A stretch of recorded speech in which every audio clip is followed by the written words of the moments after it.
All right, Coach, we're trying to stay socially distant and healthy and well and safe. And it's a strange time. And I know we're all doing what we need to do to try to get back at it in person. Hope you're safe and well. And thanks for taking the time to do this. Yeah, I appreciate you having me. Yeah, I'm down here in SoCal with my family and doing our part, trying to stay home and just only going out when we need to. The governor closed down the beaches again officially this weekend, so we gotta stay away from there. But yeah, we're doing our part. Got a full house down here, fighting for Wi-Fi space. So.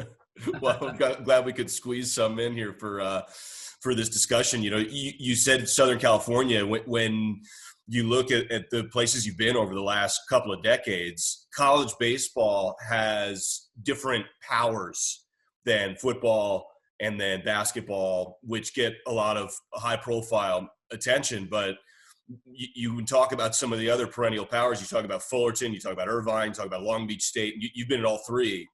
And what has your experience been like in that league, in that region, with those schools and all the pro prospects and the wins and success, and now coming here into the Pac and being here as an assistant with Coach Green? Try to kind of put that in perspective for us. Yeah, I mean, I've been really lucky, really fortunate to have coached at all three of those schools.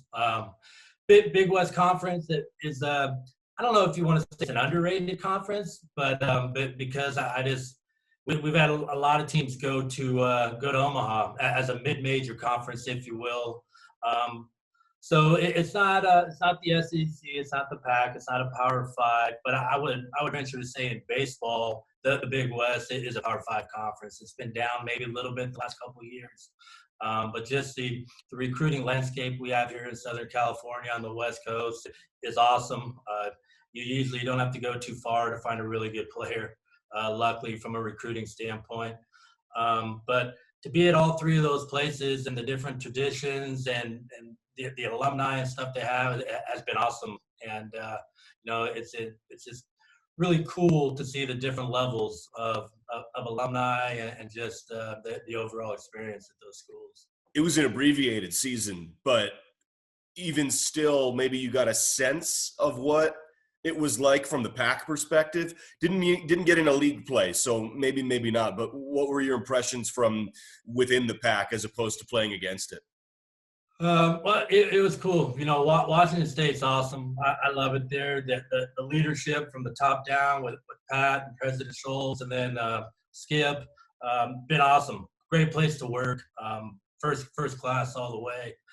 I've been lucky enough to play against the Pac a lot in midweek and non-conference weekend series. So I think we were all really disappointed going into that Cal weekend, just to kind of see where we were really at going into conference.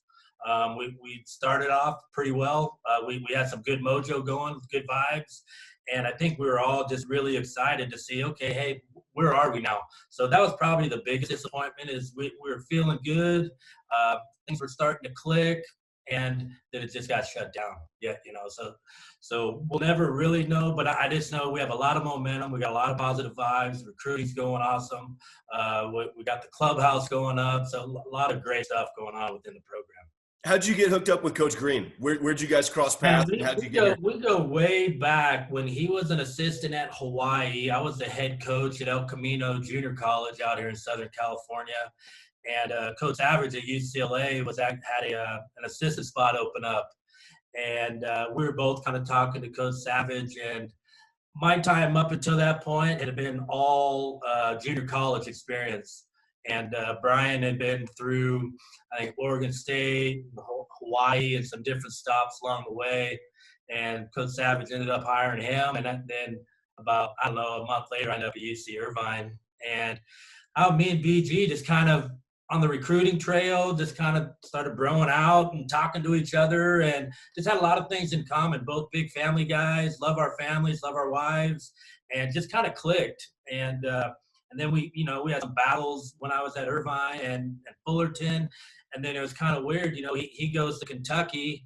And then I think 2 years later, I ended up at University of Tennessee in the SEC coaching against him. So it's been really cool. And it's just been really cool seeing him evolve and then what he's done at New Mexico State now, he's knee deep in here. And it's awesome. It's been a great year. Me with him and this staff, as you know, he put together a great staff. He obviously did great work at New Mexico State, and I see it continuing here. You'd alluded to all those places you've been to, including Tennessee in the SEC. Who are some of the big leaguers that you've been able to coach, and the guys that have gone on to the show? Shoot, at Fullerton had a handful of guys. Christian Colon, Gary Brown, Michael Lorenzen, who's a two-way guy in the big leagues right now. We recruited him as a center fielder. We're going to toy with him being a pitcher, and then we left for the University of Tennessee, and Coach Vanderhook ended up closing him his junior year. And, now he's a legit two-way guy in the big leagues, which is almost unheard of, so to speak. At Tennessee, Nick Senzel, Christian Stewart, both first-round draft picks, both in the big leagues now. Long Beach had Garrett Hampson. So I've been lucky to be around some really good players that end up making you look like you know what you're doing as a coach. Yeah, so when you get guys of that caliber, you just try not to mess them up. To be honest with you, it's more on the mental side, having them grow up as a person. The mental aspect of the game, how to act off the field, how to do interviews and stuff like that. Because the baseball stuff's there. Yeah, so now it's just a matter of kind of fine-tuning those skills and everything. But I've been fortunate every stop along the way to have really good players, and it's about relationships with those guys and getting them to trust you, and then just kind of polishing up that gem that they already are, and then getting them ready for pro ball, and kind of more importantly, just getting them ready for society. And, being a husband, a father, stuff like that. And those are the cool things when it comes down to coaching it's great to see those guys in the big leagues, but I love seeing guys come back and visit me at the office with the newborn baby. Hey, coach, that's why we're in it. That's why I'm in it. And those are really cool moments. I love it. I can't wait to get together with you guys in person. I was personally bummed, professionally, obviously also, but I was following it all, and it all pooped out right when we were in the end of basketball, and who knows how far that would have gone. But anyway, I can't wait. I can't wait to get in it with you, and be safe and stay well down there in SoCal, and hopefully we're back at it soon.